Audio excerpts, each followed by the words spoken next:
बिस्मिल्लाहिर्रहमानिर्रहीम। अक़ायद आलम नूर मुजस्सम शफ़ी मुअज़्ज़म सल्लल्लाहु अलैहि वसल्लम का फ़रमान अलीशान है कि अरब में जंगों पे जंगें होंगी तो अरब तबाह बर्बाद हो जाएगा, यानी कि खस्ता हाल हो जाएगा।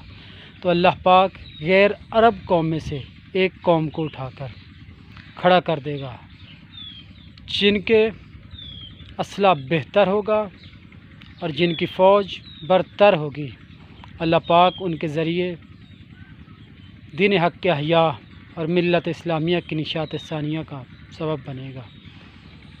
इसमें तीन चीज़ें हैं कि वो कौन सा खुश नसीब खुशकिस्मत मुल्क है, वो कौन सी खुशकिस्मत कौम है जिनके सर पे ये ताज पहनाया जाएगा। तो आज के दौर में सबसे पहले इस्लामी ममालिक में, तमाम आलम इस्लाम में वाहिद पाकिस्तान ही है जो एटमी पावर मुल्क है। और पाकिस्तान का असला दुनिया के ताकतवर तरीन ममालिक की फ़हरिस्त में शामिल किया जाता है, जो क्वालिटी के लिहाज से बहुत ही आला और मियारी समझा जाता है। और उसके बाद पाकिस्तान की फ़ौज दुनिया की बेहतरीन, बहादुर और प्रोफेशनल फ़ौज मानी जाती है। पाकिस्तान की इंटेलिजेंस एजेंसी दुनिया की नंबर 1 इंटेलिजेंस एजेंसी में शुमार होती है। तो दीन हक़ के अहया और मिल्लत इस्लामिया की निशात सानिया क्या है? दीन हक़ के अहया यानी कि दीन हक़ जो अल्लाह का सच्चा दीन है वो लागू करना। इस्लाम ही वो अल्लाह का सच्चा दीन है जो लागू करना, यानी कि इस्लामी निफाज का लागू करना, ये दीन हक़ के अहया है और मिल्लत इस्लामिया की निशात सानिया का सबब बनेगा। मिल्लत इस्लाम की अव्वल कौन है और सानिया कौन है? अव्वल मदीना की वो रियासत जो मेरे आका अलैहिस्सलातु वस्सलाम और सहाबा कराम ने मिलकर खड़ी की थी, जो खुलफाए राशिदीन का निज़ाम कहलाता है। और निशात सानिया उसी तरह का निज़ाम मदीना जैसी रियासत, यानी कि उसमें इस्लामी निफाज, जब उस मुल्क और कौम में इस्लामी निज़ाम का नफाज हो गया तो वो एक इस्लामिक सुपर पावर बनकर उभरेगी।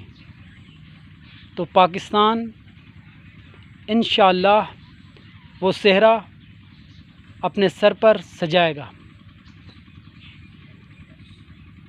पाकिस्तान तमाम आलम इस्लाम की रहनुमाई करेगा और आलम इस्लाम का एक नाकाबिल तस्खीर किला बनेगा।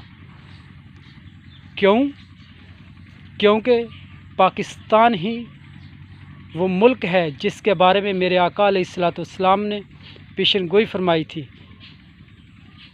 और मदीना के नाम पे बनने वाली ये मदीना सानी यानी पाकिस्तान एक रियासत है जो इस्लाम के नाम पे बनाई गई है। और इससे भी अहम बात कि गैर मुस्लिम यहूदी और ईसाई वो हमसे ज़्यादा यकीन रखते हैं हमारे नबी करम सल्लल्लाहु अलैहि वसल्लम, हमारे असलाफ़, हमारे औलिया कराम के जो फरमान हैं उस पे वह यकीन रख के अगला लाहे अमल तैयार करते हैं मुसलमानों के ख़िलाफ़।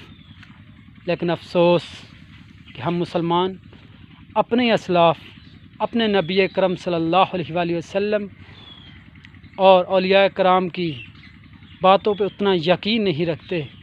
इसलिए फिर हम बड़ी ही ढिठाई से कहते हैं कि अंग्रेज़ या गैर मुस्लिम हमसे 200 साल आगे की सोचते हैं।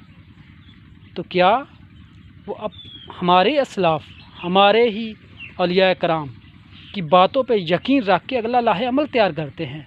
इस वजह से वो आगे चलते हैं, आगे का लाहे अमल बनाते हैं। तो हम जब मानते ही नहीं, जब यकीन ही नहीं रखते तो पीछे ही रह जाते हैं।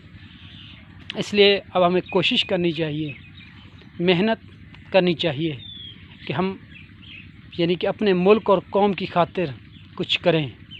और औलिया अल्लाह हमारे असलाफ़ की बातों पे यकीन करें और उससे अगले लाहे अमल तैयार करें।